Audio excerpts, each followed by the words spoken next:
Hello again. One of the things I quite like to do is to have a competition of sorts, although there are no prizes. Which is really just eliciting opinions generally. Like I like to go, best debut album of all time, best session solo on a record, best twin lead. Now, as you all know, there is no best. It's purely subjective. It's just the one we like on any given day. For example, best twin lead pairing. I tend to go for Rick Derringer and Danny Johnson. But it could be, Gary and Scott Gorham. It could be Duane Allman and Dickie Betts. It could be Steve Hunter and Dick Wagner. It could be Joe Perry and Brad Whitford. So it's kind of subjective. I always like to hear people's opinions. So what I thought I'd do this morning, and this is Monday morning. It's quite wet outside. It's not a very nice day. So what I thought I'd do is play the start of what I would term a pretty famous solo. It's a fabulous solo. It's an absolutely magnificent solo. I'll tell you a little bit about it first. In my teens, one of my friends, who's still my friend now, Ian, said to me, I've got a loan of this album. It's called blah blah blah. And so I can't tell you the album because then I'll give away the thing. He said, I think it's really, really, really good guitar. And I think I was at his house and he put it on the record player. And he played a couple of tracks and I can remember going, I could never play that in a million years. Oh my goodness, what is that? Just like, like I guess a lot of us felt when we heard Eruption, or anything like that, or Race the Devil in Spanish Harry, whatever. And over the years, it's remained one of my favourite albums, one of my favourite guitar solos. And what's fantastic about it is it's, I'm pretty sure I'm right here, it's completely on the bounce. Because there are 4 versions of this solo. There's a big clue for you. And they're all different. They're all different. So that would suggest to me that it's an improvised, seat of the pants style solo, which, as you know, are probably the best ones. So, the start of the solo, the line that starts the solo is this. Right?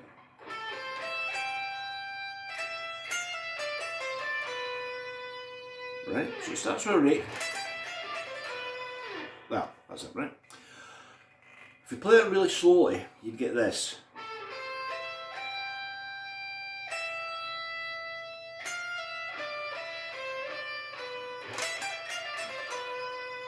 Right? That's the line. That's what kicks off the solo. Now, what's interesting about this, to me anyway, is that, let's look at the notes. Right, so the notes are an A minor arpeggio with a G on the top, which would make it an A minor 7th, right? Right?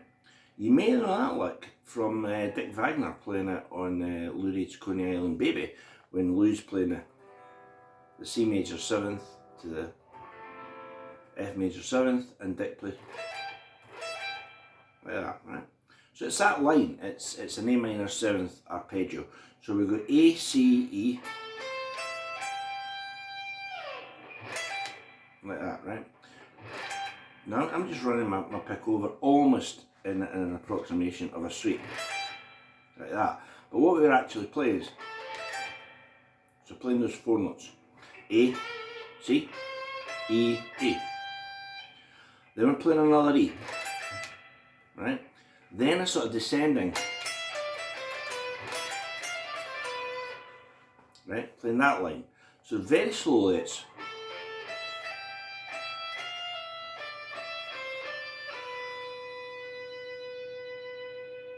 now any guitarists would say to you, well, that sounds to me like it's an A minor.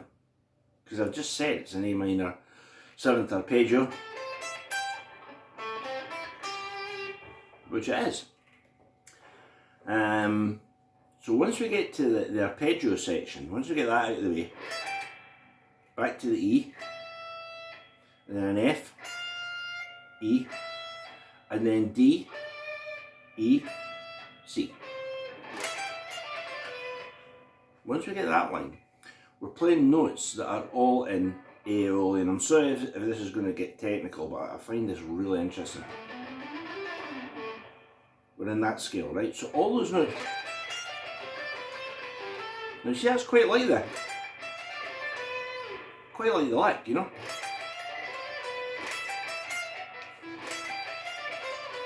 Yeah, didn't get it right. It's better. All those notes are in Aeolian. So there's Aeolian, and there's the lick in question, right? The song's not in A minor. The song's in D major. There's a clue for you. There's a big clue. So it's being played over a D major. Right? Now if it's over D major, what does that make that scale? Right? Because now we've got an A over D, so we've got a fifth.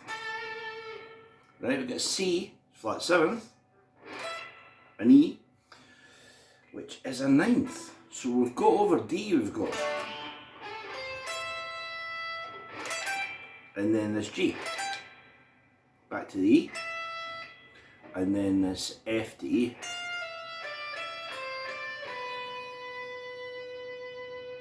So we've got a lot of notes that are all common to the Aeolian scale, but they're also common almost to D Mixolydian. There's a massive clue for you, right?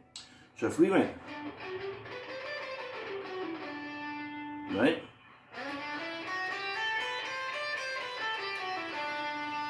we'd have most of those notes. There we go. But we'd have that one, F sharp.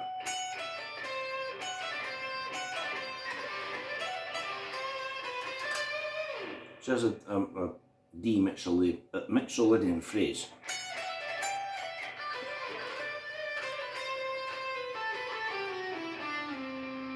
Yeah, that's D Mixolydian. So we've got D Mixolydian, but we've substituted the F for the F sharp. So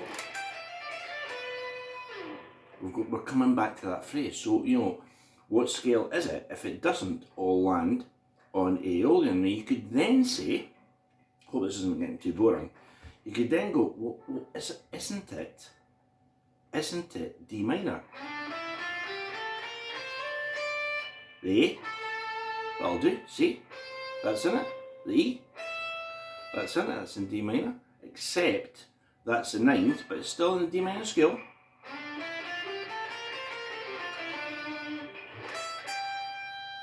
Back to the E, the ninth, minor third, F.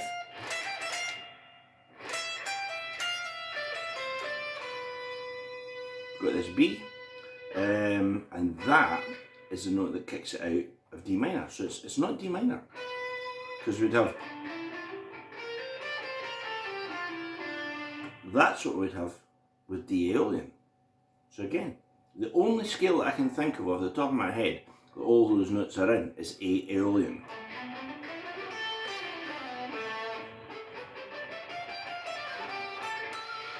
Right? All the notes are in that scale. But as I say, it's not in A, it's in D. Right? So, my question to you is, what is that song? What is that guitar solo in which song and what scale is being used? If not Aeolian, because as I say, it's in D. There we go.